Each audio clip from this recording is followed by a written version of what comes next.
la China poblana y de todas las leyendas que a través de ella se han surgido, ¿verdad? Y que pues hemos tenido la oportunidad de disfrutar también todo lo que tiene que ver con, digamos, las diferentes manifestaciones, porque pues las bordadoras de este vestuario muchas veces hacen una serie que ya nos platicarás tú, muchas veces hacen este vestuario de tan diversas formas.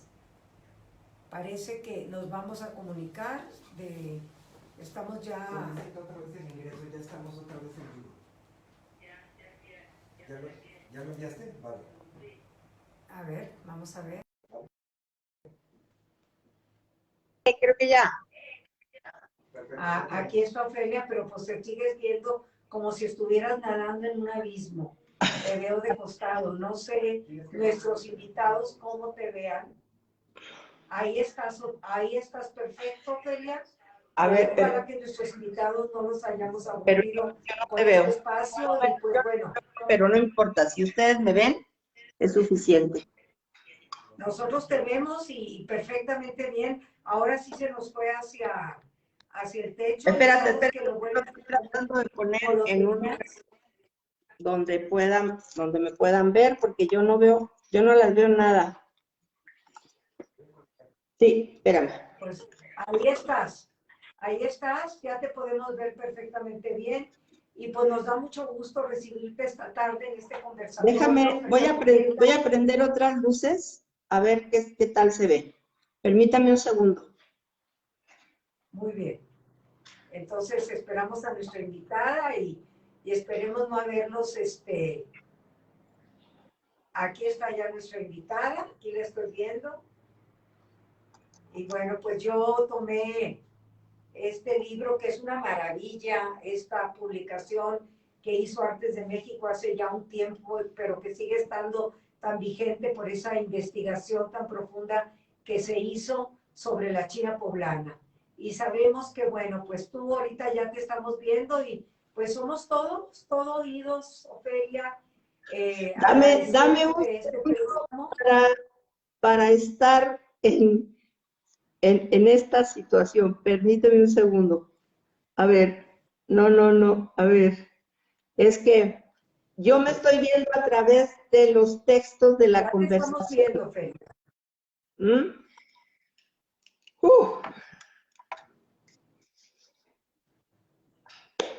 Estamos listos para que tú inicies tu conferencia, tu plática acerca de este personaje icónico mexicano. Yo me estoy poniendo en modo conversación después de estar en modo de comunicación. A ver, bueno, pues buenas tardes, creo que todos me conocen. Soy Ofelia Murrieta y una de mis pasiones ha sido la China poblana.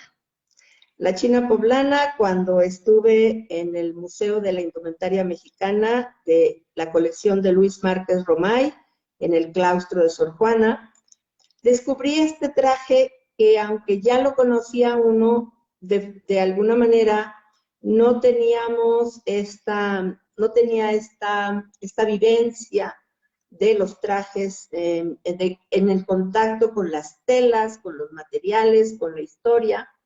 Y realmente Luis Márquez Romay tenía toda la historia de la China poblana representada en sus trajes, en algunos pendones, en muchísimas fotografías, y tuve la oportunidad de organizar esto desde su propia perspectiva. De alguna manera me parece que esta oportunidad me llevó a hacer exposiciones temáticas de los trajes mexicanos. Y empezamos a ver toda una evolución del traje de la China poblana. Desde las primeras chinas, de las primeras chinacos, que estaban en esta pareja del chinaco y la china. Si nos ponemos a pensar por qué les llamaban chinas, hay una cantidad enorme, no solamente en México, sino en toda Latinoamérica, que se conoce china a la persona que trabaja en una casa, que trabaja en la calle vendiendo antojitos, haciendo tortillas en aquel entonces, vendiendo aguas, y eran las chinas. Así tenemos las chinas de Oaxaca, tenemos las chinas de Puebla, tenemos las chinas del Estado de México, las chinas de la Ciudad de México. O sea, el concepto es como decir mi chinita, mi niña pequeña, mi cariño, esta mujer que amo. Todo eso tenía que ver con esta china. Posteriormente se da una evolución con el traje y se le asocia en un momento con un fenómeno que los historiadores hablan, que un mito o una tradición siempre tiene que estar asociada a un personaje. No siempre este personaje es real, no siempre este personaje vivió de alguna manera en la sociedad. Vivieron muchas formas, muchas personas que conforman un ideal de personaje. Y entonces se descubre a Catarina de San Juan, que era una mujer que llega en la nao de China y llega desde la India. Y seguramente ella llevaba una falda que se usaba en India. Y entonces yo tengo esa falda, no la de la China, no la de Catarina de San Juan. En algún momento encontré una falda en una tienda hindú con los mismos motivos de la China poblana, con sus picos verdes abajo, con sus picos en la cintura, y me fascinó porque así se cierran como los círculos. Entonces, yo en este momento hice una selección de los libros que yo tengo que de alguna manera van ilustrando esta leyenda, esta manera de ilustrar a un personaje. ¿Sí? Bueno, continúo. Este personaje encuentra en Catarina de San Juan una representación histórica de una mujer que viene de India y que todo lo que venía a través de la nao de China eran chinos. Entonces viene esta Catarina de San Juan, aunque venía de India, vive en Puebla y es una china, y se pone el nombre de la China poblana. ¿Y qué hace con su traje? El traje seguramente, el rojo, era una tela que se llamaba tela de castor. Es una especie de tela de lana donde se van poniendo poco a poco algunos ornamentos. Pero en un principio las primeras chinas estaban hechas con partes o con unas mascadas completas, grandes mascadas que se unían con unas campanillas a los lados. Así lo vemos en una de las ilustraciones de los viajeros del siglo XIX.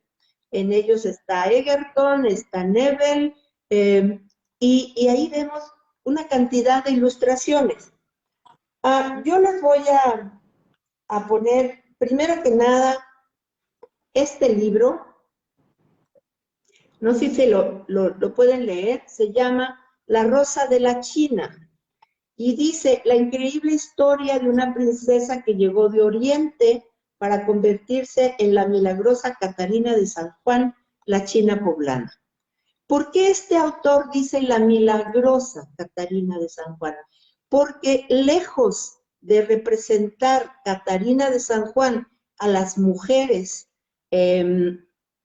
chinas que están en la calle, que están vendiendo tortillas, tamales y lo que se vende en la calle, o que trabajan en la casa, y que eran mujeres muy alegres, muy dueñas de su vida, porque además eran mujeres independientes, que generaban sus propios recursos. ¿Eso qué significa? Eran mujeres que tenían sus recursos para comprarse lo que querían comprarse. Hablaban con los hombres que querían hablar. Nada más lejos que Catarina de San Juan, que vivía recluida en su casa, primero que se casó cuando llega a una casa muy opulenta en Puebla, se mueren sus dueños, sus amos, y se casa con un chino, pero a ella nunca la tocó el chino, aunque estaba casada, nunca se dejó tocar. Entonces era una mujer muy pegada a las costumbres religiosas y empezó a tener visiones y empezó a hacer milagros. Incluso había estampitas en donde ella estaba representada, no con el traje de China, sino con su traje de común, con su rebozo, y entonces, por eso es el autor que se llama Jaime Panqueva, de Editorial Planeta, habla de la milagrosa Catarina de San Juan. Pero nosotros vamos a hablar de otras chinas, de las chinas que iban a los bailes, de las chinas que eran dueñas de su vida. Yo los invito, si quieren un poco ver más allá, en mi página de internet o en el Facebook o en YouTube está el video sobre la China poblana. Entonces, ahí hacemos un poco... encantado presentarlo. Perdón, no sé si te decía que nos hubiera encantado presentarlo, pero por los problemas técnicos no pudimos tener la forma, pero pues yo creo que esta historia que nos estás contando nos ilustra cómo los procesos de vida de ciertos personajes surgen en una leyenda como es la de la China poblana. Claro que sí. Mira, hace algunos años, muchos, vamos a hacer un recorrido por medio de los libros. Este libro es el catálogo de la exposición de la colección de Luis Márquez que se presentó en el Festival de Europalia en 1992. Europalia es el festival más importante de Europa y era la primera vez que se invitaba a un país no europeo y se invitó a México. Dentro de esta invitación al claustro de Sor Juana, invitan al Museo de la Indumentaria y me toca a mí la suerte y el honor de llevar la colección de Luis Márquez. Dentro de la colección tenemos las Adelitas, que son, si hablamos de las Adelitas, vamos a hablar de otros personajes que de alguna manera están asociados a estas mujeres que toman las decisiones en su vida. Las Adelitas acompañaban a los revolucionarios. Eso vamos a hablar un poquito más adelante sobre ellas. Pero en el libro viene, permítanme tantito,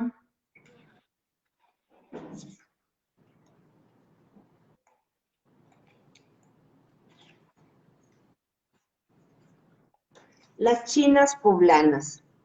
Las chinas poblanas no se va a ver, pero quiero que sepan que en este catálogo que está publicado en francés y que está publicado en Bélgica, es toda la historia de la indumentaria mexicana y dentro de ellas están los personajes de los cuales vamos a hablar ahorita, que son las palomas, la Adelita, el traje campero, el traje de charro y el traje de la China poblana.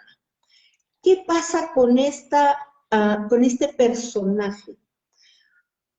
Vive en el siglo XIX, de alguna manera deja de existir como tal, ya entrando el siglo XX, ya esos trajes no se bordaban, ya no había las mujeres que vendían en la calle, y se transforma su traje. Y entonces aparece muy adelante la televisión. Y la televisión mexicana, en algún momento, por ahí tengo el libro, les prometo, la televisión mexicana conforma. En la época hay una feria internacional en París donde todos los países llevan sus representaciones de lo que es el país. Esa feria internacional está en la época de Don Porfirio y deciden escoger a la pareja que será identitaria de nuestro país. ¿Y a quién se escoge? Se escoge al charro y se escoge a la china poblana. Entonces, esta pareja del charro y la china, yo siempre he pensado que en esta pareja se casan el campo con la ciudad. El campo representado en el charro y la ciudad representada en la china poblana. Era una pareja, es una pareja muy vistosa, es una pareja muy elegante, porque el charro vestido en su traje de gala, que es negro con todos sus alamares y toda su botonadura en plata, es extraordinariamente bello la pareja. Entonces, esa feria internacional gana México con estos trajes tan lucidores. Y de alguna manera, este traje, el charro quita al campero como un personaje identitario. Lo pone en segundo lugar. El jefe del área del folclore o del área identitaria es el charro. El charro, que es otra historia también muy interesante. El charro es un traje español, es un traje de Salamanca. Le llaman el charro salmantino. Y de alguna manera tiene que ver con un movimiento estético del barroco. ¿Por qué? Porque tanto el traje de la china poblana, el mole de Puebla y el traje de charro son representaciones en lo cotidiano del movimiento estético del barroco. El barroco, el exceso por la ornamentación. Y aquí lo vemos en la china poblana. Este es un libro que hizo Georgina Luna Parra y que tiene muchos trajes de los diferentes grupos de las comunidades mexicanas. Y aquí viene una historia sobre la china poblana. Doña Tere Castelló de Iturbide, una maravillosa mujer investigadora de la cultura popular mexicana, tiene como más de 29 libros, desde la historia de la plumaria, desde la indumentaria. Hizo un libro sobre la china poblana y lo hizo para niños.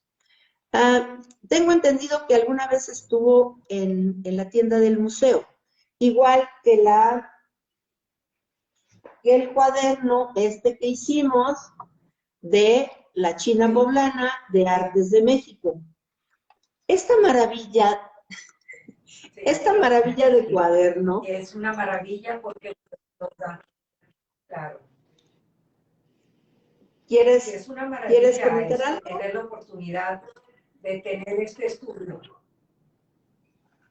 Bueno, de alguna manera, este libro de Artes de México lo hice con una gran amiga hindú y lo hicimos hace ya algunos años. Voy a buscar si encontramos cuando se publicó, pero las ilustraciones de este libro, casi todas son de mis colecciones. Roshni Rostomiji y Ofelia Murrieta hicimos este cuaderno. Vale la pena para los interesados, vale la pena consultar este libro. Casi todas las ilustraciones son de mi colección y los textos son de algunos especialistas, porque realmente yo decía que no se puede chiflar y comer pinoles. Esta águila que está aquí es una blusa bordada de China poblana que está en la colección de Luis Márquez. Y es verdaderamente una belleza. Todo está bordado en Shakira. Me gustaría, si me lo permiten, describir un traje de China poblana. Todos recordarán que es una blusa que puede ser de deshilado, del deshilado maravilloso que se hace en Aguascalientes, que se hace en el Estado de México, que se hace en Querétaro, estos deshilados hermosísimos. Pero también puede ser de los bordados de Shakira que se hacen en Tlaxcala, en Puebla, en el Distrito Federal. Realmente el bordado de la blusa es extraordinario. Y esta blusa de escote cuadrado tiene una particularidad. La vamos a encontrar como los bajos fondos que le llamaban de los trajes del sur de España.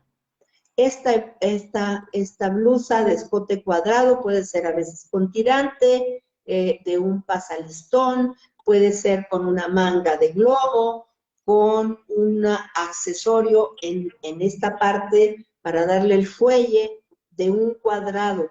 Este corte, esta manera de hacer una blusa nos viene de España, como nos viene también de Europa la falda que no va enredada como los trajes de nuestras comunidades, que van enredados y se amarran con una faja.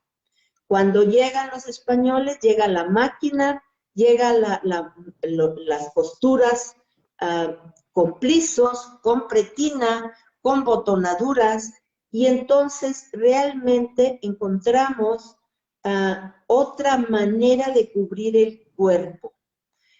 Es interesante analizar. ¿Cómo me explico de esta locura que a veces brinco de un lado y para otro? Pero es importante saber cómo miramos nosotros el cuerpo. El cuerpo en el área indígena se cubre, pero no se siluetea. El cuerpo con los huipiles se cubre, está pleno. No hay nada que lo apriete, nada que lo ajuste. En la cultura occidental, sobre todo en la cultura europea, nos llegan trajes con pretinas, con pinzas, en un cuerpo que se cubre y se adorna. Siempre, ¿sí? Se cubre y se adorna con otros formatos, otras formas de cubrir. Entonces, la indumentaria nos da para conocer muchísimos aspectos de la sociedad. Este libro que publicó Inbursa hace tiempo y es de la maestra, y bueno, a ver si se me olvida, de Virginia Armela, de Aspe, de doña Tere Castellón y de Ignacio Borja Martínez. Es la historia de México a través de su indumentaria. ¿Qué quieren decir con esto? Esto que yo les decía. Cada prenda tiene una historia, cada prenda tiene un territorio, cada prenda tiene una serie de envolturas sociales. La China poblana está rodeada del campo, la ciudad, el nacimiento de un México, el nacimiento de la religiosidad de la Virgen de Guadalupe, el nacimiento de muchas tradiciones y sobre todo de una música y de una literatura. Si queremos saber sobre algo de la China poblana, ahí tenemos el traje, y yo aquí estoy luciendo un collar de papelillo. Luego les explico qué es. Ofelia. Bueno, esa falda realmente es extraordinaria, y esa blusa que tiene ese traje es verdaderamente una belleza, porque está bordado en Shakira, la blusa, y en lentejuela casi todo el zagalejo o esta prenda. Y vean las puntas, El satín llevaban puntas enchiladas, que son puntas, y luego por ejemplo, la enagua. La enagua también jugaba un papel muy importante, la enagua, y su faja. Entonces, estos collares de papel, no sé si se alcance a ver. Sí, por ejemplo, los collares de papelillo, Bueno, tuve la oportunidad de ir a China y ver los collares de papelillo en los adornos del teatro chino. Y eran en origen los collares de papelillo originales, eran de vidrio, eran como pequeñas cuentitas de vidrio soplado. Estas no, esta ya es plástico, y por eso tengo por ahí un original de vidrio de papelillo, pero ya casi no lo saco porque cada vez que lo saca uno se va quebrando por lo menos una cuentita. Esa tiene el águila, o tiene el calendario azteca. sí, a ver. No me acuerdo si tiene el águila en la falda, bordado. No. En la falda. Pero en la falda dices, o en la falda, a ver. Sí, mira. Aquí se puede ver, casi todo el dibujo está muy unido, pero a ver, aquí se alcanza a ver, no se alcanza a ver, ¿verdad? Ese es el águila. Es el águila. Es el águila, pero está no ayuda la iluminación. A ver, no sé si sí. se alcance a ver mejor. Es para motivarlos a que vayan al museo. ¿No? Oye, Ofelia, ahora sí que estamos jugando, porque se ve que es bastante en la esquina, porque estamos improvisando y jugando, que ya nos trajimos hasta la exhibición aquí al lado de la cámara. Van a pues es que pero está divertido, vénganse al museo, aquí jugamos, aquí jugamos. Aquí les tengo un texto increíble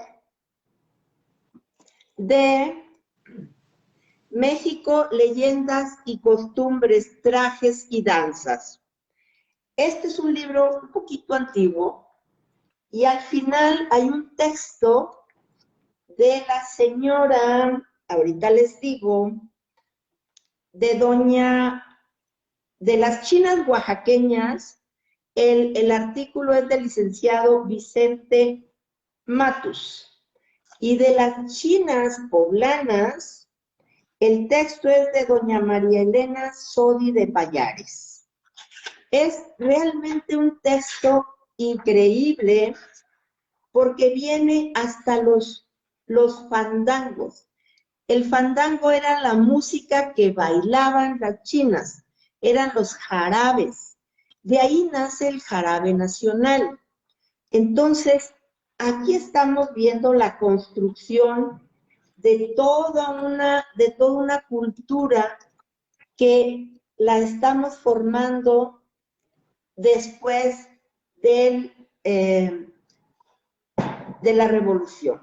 En la revolución se forma, como ya les decía, esta pareja que había salido en la Feria Internacional, pero ya se toma en los medios de comunicación y se toma en los medios culturales.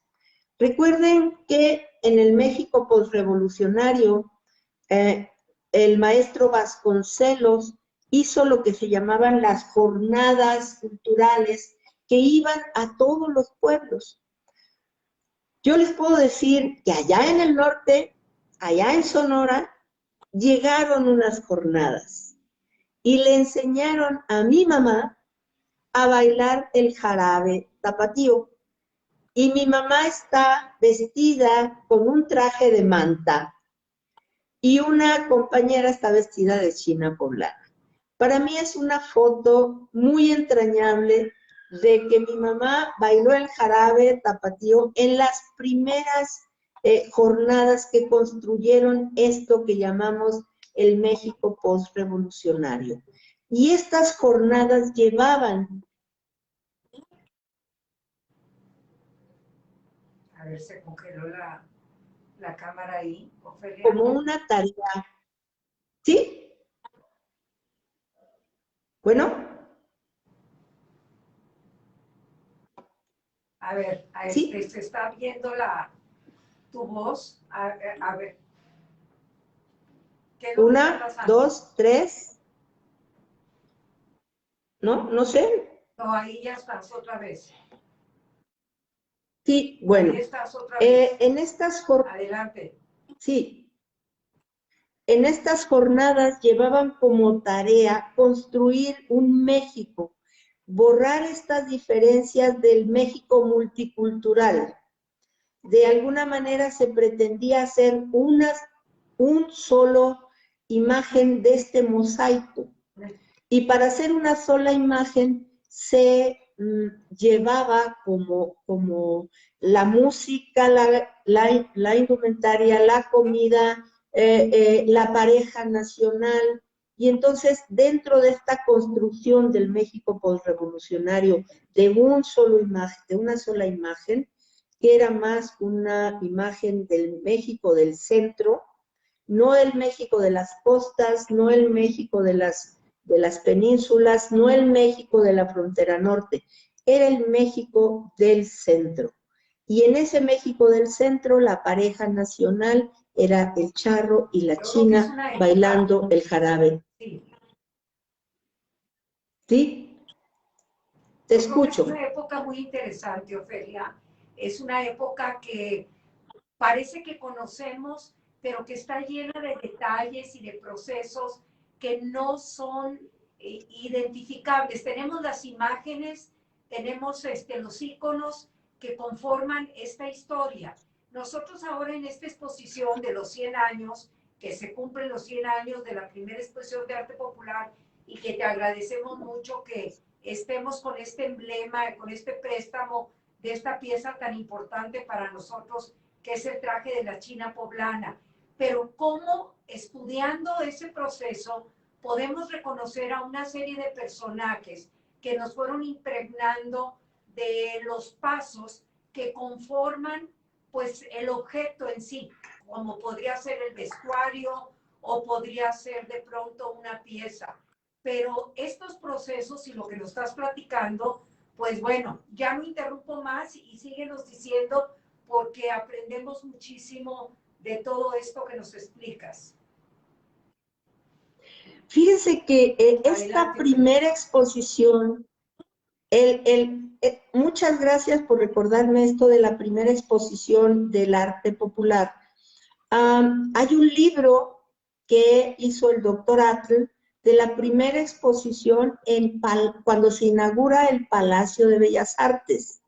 Realmente a mí me fascinó saber que el Palacio de Bellas Artes, que el palacio donde se presenta lo más exquisito de nuestro país, se inaugura con una exposición de arte popular. No es las grandes pinturas, no es una exposición de arte popular. Y aquí tenemos un libro que La tejedora de vida. Este libro, cuando yo estuve en el museo, le llamábamos la Biblia, porque tiene todos los textos sobre los diferentes trajes, sobre todo trajes de origen de las comunidades, de todos los grupos indígenas que conforman este mosaico maravilloso que es nuestro país. Al final, como un detalle pequeño, tienen este artículo de la China poblana, con algunas fotografías, y realmente se dicen cosas maravillosas de estos trajes y de estas mujeres. Y dice José María Rivera: fuera, fuera la gente de alto rango, fuera las majas y manolas de España y las grisetas de Francia, porque ahora sale mi China, esa hija de México. Entonces hay una vocación de presentar a la China como la representación de la mujer, mujer mexicana, morena, altiva, dueña de su vida y de su entorno. Realmente las mujeres mexicanas representan una lucha, una forma de ser. No es esta representación de mujer sumisa que espera que todo le llegue. En realidad, la mujer mexicana siempre ha estado, como dicen en el pueblo, echada para adelante, hacia adelante. Ella sabe cómo, pero saca a la familia siempre adelante. Ya sea vendiendo tamales, vendiendo, ¿cómo se llaman? Productos para la cocina por medio de catálogos, trabajando en la casa, dando conferencias, pero siempre sale adelante. Es una mujer que no se arredra ante los obstáculos. Y esa es la imagen en el México postrevolucionario. Sí. Te escucho. Sí, hablando de la mujer mexicana, yo podría comentar una experiencia personal y familiar. Mi mamá creó una fábrica de ropa y tuvo una fábrica de ropa por muchísimos años, venía de familia, pero la mayoría, o por decirlo casi totalmente, las mujeres que trabajaban ahí eran mujeres que sostenían sus hogares. Y estoy hablando pues de hace más de 60, de 70 años, en lo que yo desde mi niñez pude encontrar a esas mujeres que trabajaban y sostenían su casa, que yo creo que es el gran aprendizaje de la mujer mexicana. Y como tú dices, qué bonito que este traje emblemático también represente de alguna manera pues a esas mujeres que empezaron a trabajar por su cuenta y que no les importaba pararse donde fuera, pero estaban llevando la comida, estaban llevando sus cosas para mantener sus hogares, y eso es extraordinario. Yo creo que la mujer mexicana es una de sus características en la que siempre ha salido adelante, independientemente de del destino, de las circunstancias familiares, las ha sacado adelante.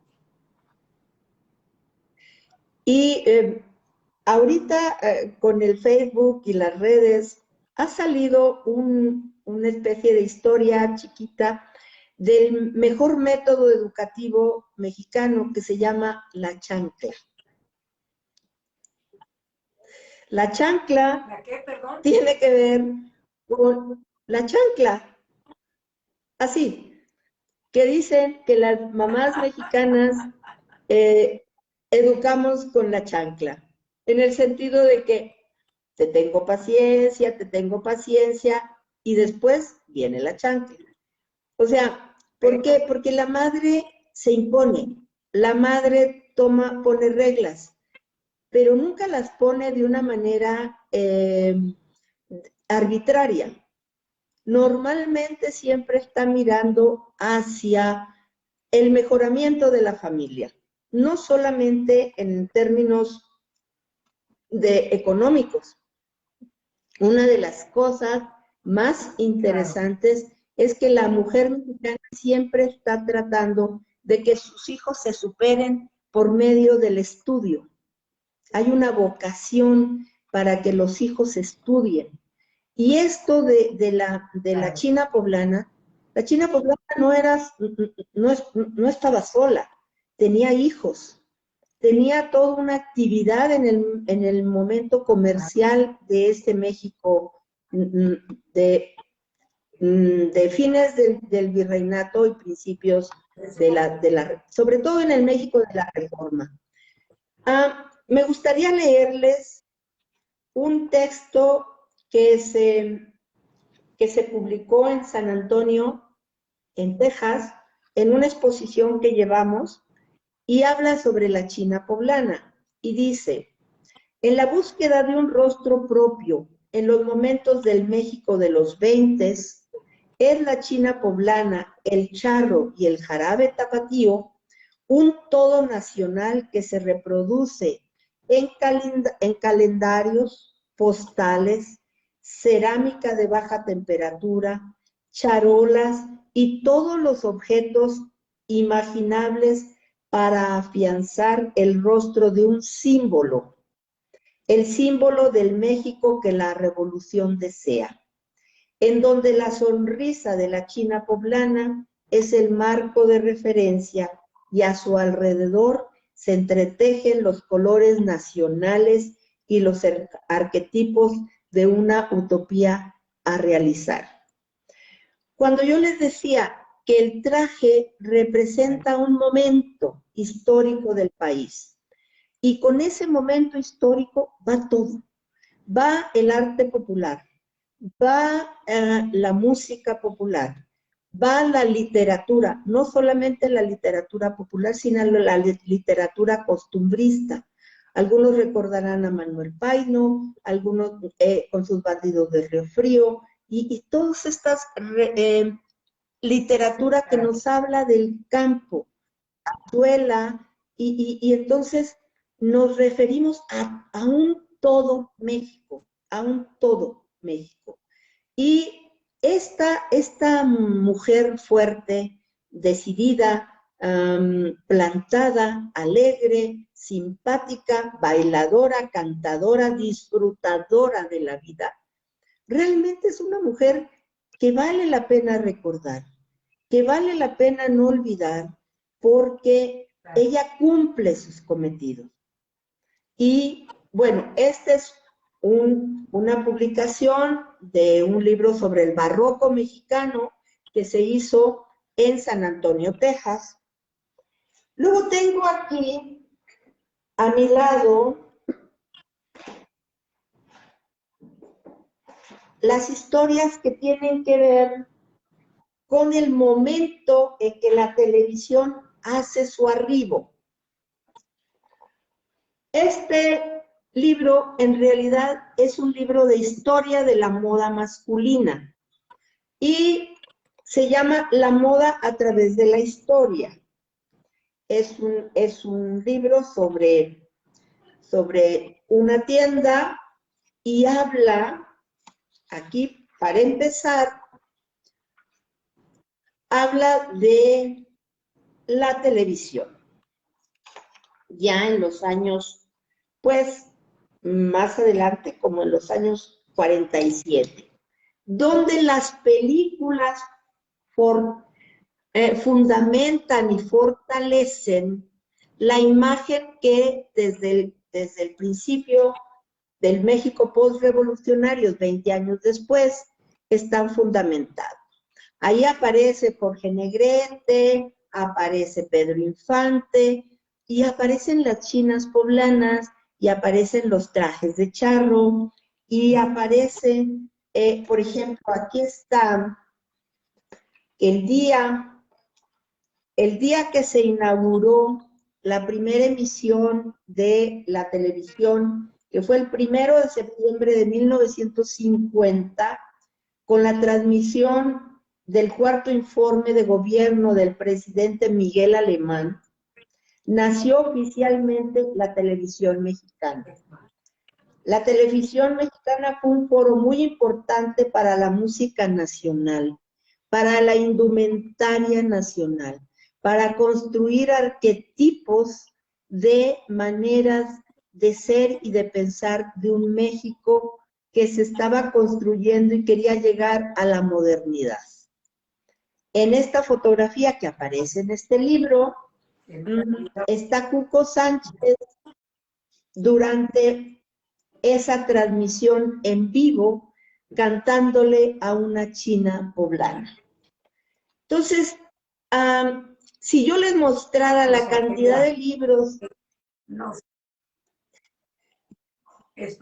que hablan... Estoy viendo que tienes una bibliografía impresionante, así como toda tu colección de vestuario y vestimenta para esta presentación, pero te seguimos escuchando, tenemos todavía 10 minutos más para poder seguir escuchando todo esta trayectoria de ese traje, el traje de la china poblana.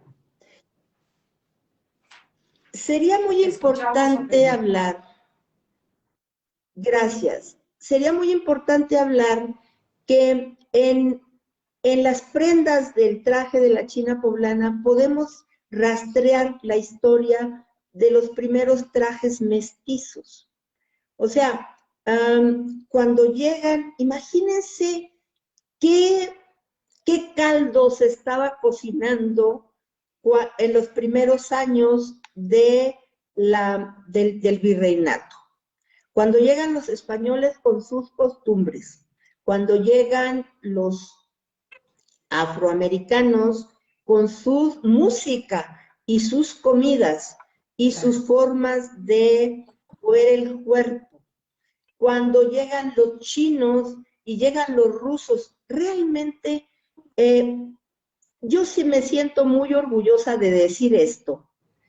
Cuando empieza el internet y empiezan otras maneras de comunicarse, empieza a hablar de una aldea global, que se cierran los caminos.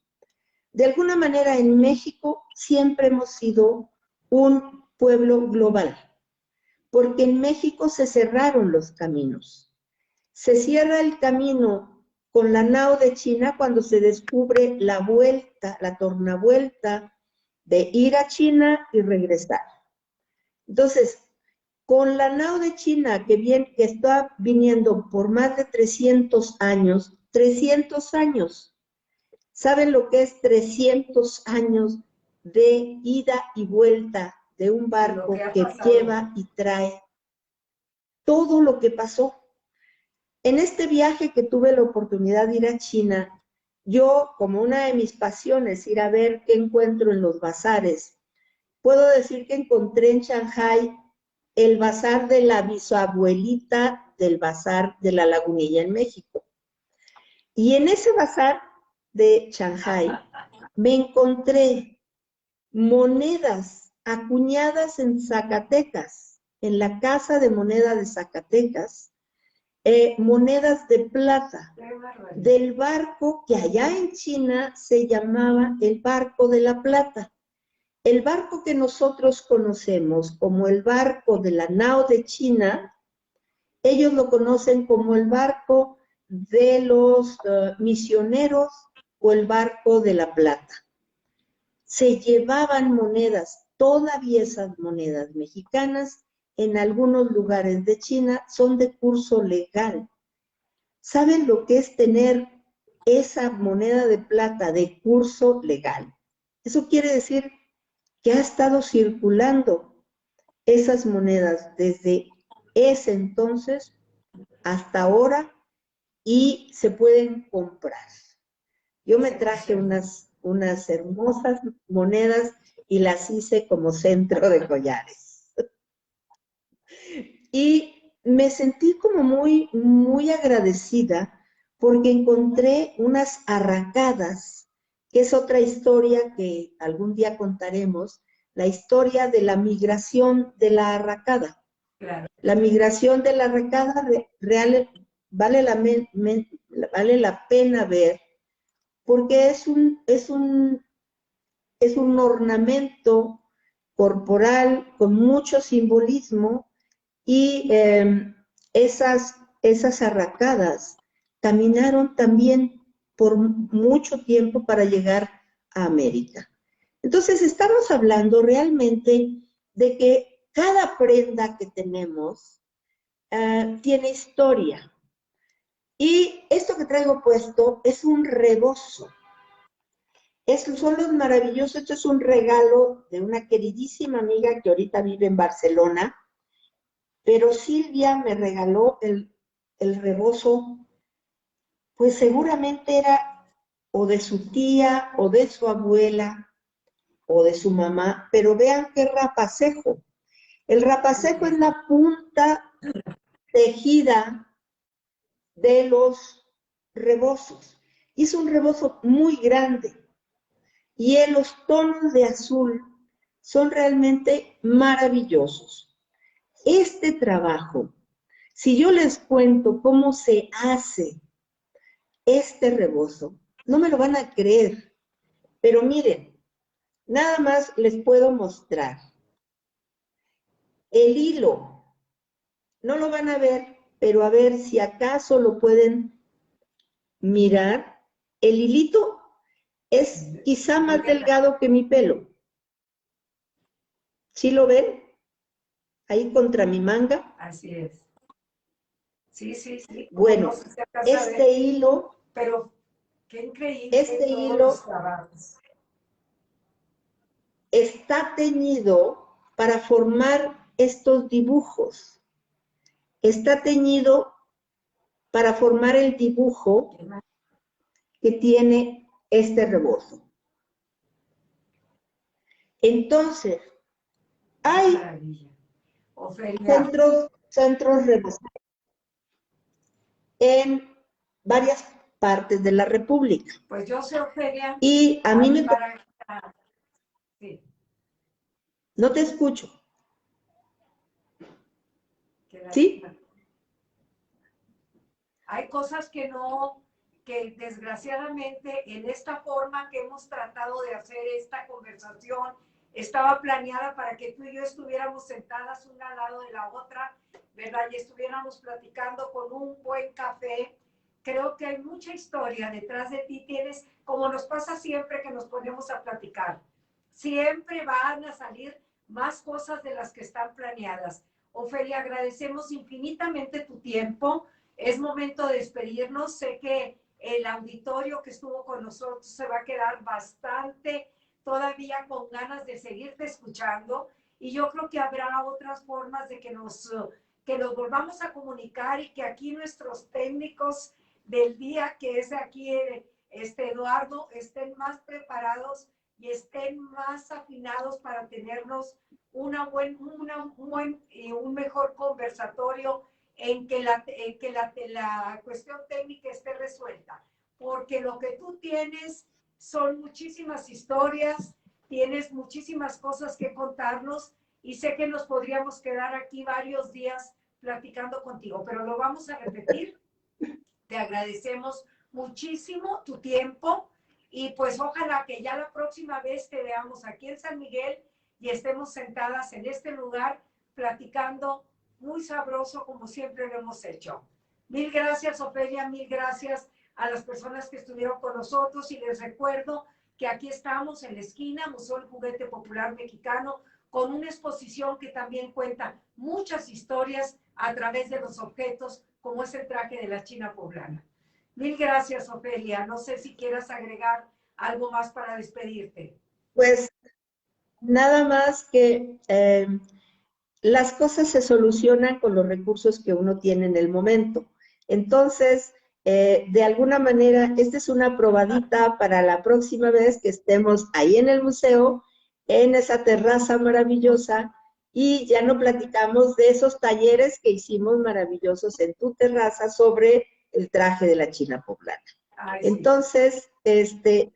Ya lo haremos de pues nuevo y con muchísimo gusto. Con muchísimo gusto, siempre yo estoy muy agradecida allá. Gracias. Gracias a todos por estar y nos vemos pronto. De que tú seas aquí. Claro, claro. Mil gracias, Ofelia. Gracias. Que estén muy bien, pásenla bonito. Y pues bueno, aquí nos vemos. Ahí vamos a quedar grabadas. Ya veremos si podemos editar todo esto. Un beso, Ofelia. Claro que Gracias. sí. Gracias. Hasta pronto. Bye bye. Muy bien. Bye.